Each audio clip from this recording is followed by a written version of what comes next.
Karong adlaw maglingaw-lingaw na punta ko atong kauban ang tagiya sa floating cottage ug walay lain pa kung dili si Earl Adilan ba. Dili ni Pita gapalit mig duha ka case parang naamod po may pa chat ba samtang galingaw-lingaw ba. Ug pag-abot namo sa baybay wa na pastar nang duha ka case gibig-bigwa na. Kung na pa may pulutan ani manok ba nga isug ba gihatag na po ni sa tagiya sa floating cottage Kuling lain pa kung dili si Earl Adilan ba. Ug dire wa na pastada na atong mga kauban ba. Tuara ang duwa kahinahinay hadlok silang mabasa sila. Kung itong kauban ron si Bare o si Barbar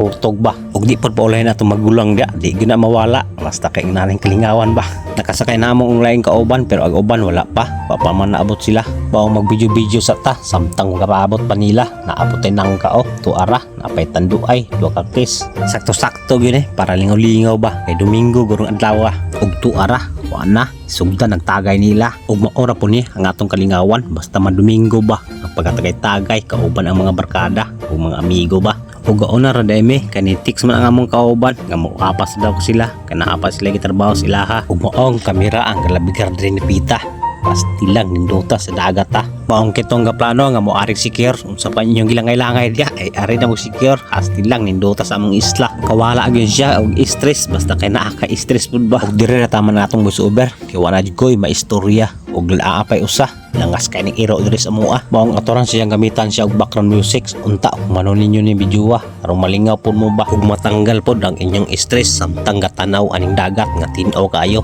tin-aw pa sa inyong relasyon ba.